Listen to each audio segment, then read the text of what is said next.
To the show, the ranking member of House Homeland Security. The congressman is also with Transportation and Infrastructure. He's Congressman John Katko. Congressman, it's great to have you on. We're going to show this disturbing video coming in. Arsonists tried to set on fire the offices of a GOP state representative in Washington state. It's rising crime like this, Congressman, and also inflation that's driving voters to the ballot box like they did in last night's primaries. Congressman. Oh, yes. I'm sorry, ma'am. I thought you could play the video. Yes. I mean, what's going on in these across the country, we've been seeing since for the last year and a half, 2 years, when they changed the they took the stance with police officers that are vilifying them. And then you have everything else going on with crime in the United States. And I think we have a very bad brew brewing this summer, and I'm very concerned about it. So, but then we have 27 Democrats who voted no to the legislation to increase security for families of Supreme Court justices. The alleged wannabe assassin of Justice Kavanaugh, he was officially indicted today. How would these Democrats feel about protesters showing up at their homes with their families inside?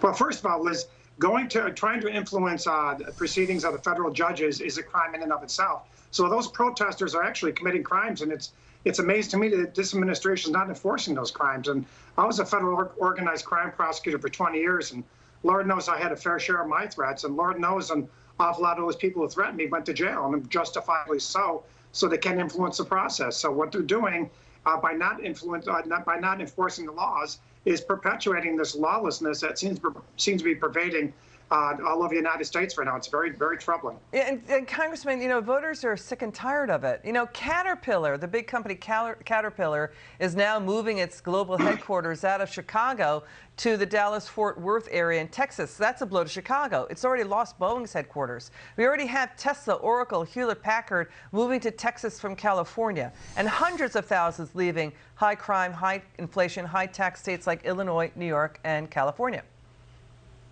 Yeah, but listen, Caterpillar is like any other company. They have a duty to protect their employees, but they also have the duty to try and attract employees.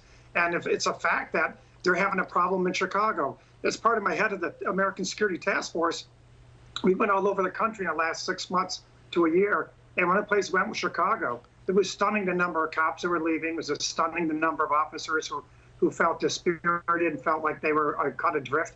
That the locals didn't have their backs, and the mayor there certainly doesn't. And now you're seeing it being manifested in the crime that's rampant in Chicago and all these major cities. And Congressman, in your home state of New York, you're going to see New York City Mayor Eric Adams.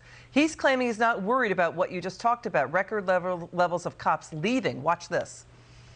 Mr. Mayor, are you concerned? There are reports that over 500 cops are resigning and over 1,000 are retiring. Does that concern you? No, it does not. How could he not be worried when voters are turning out against crime in the defund police cities?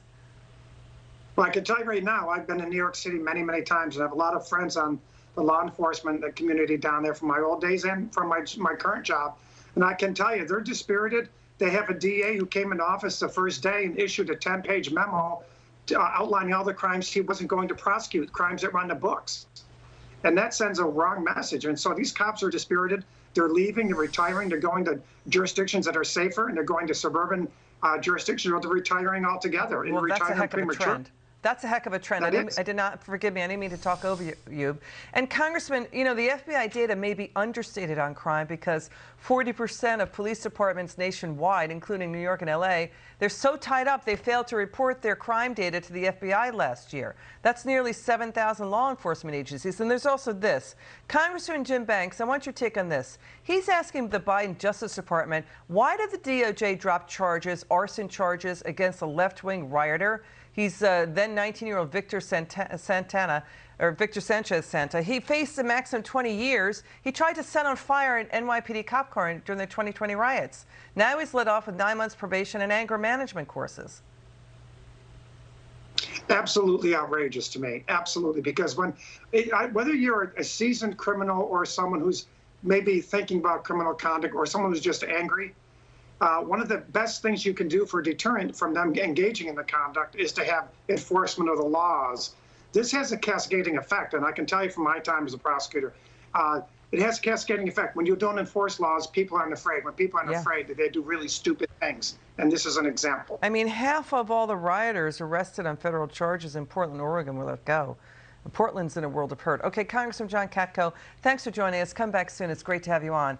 Biden's border collapse. Fox News reports Homeland Security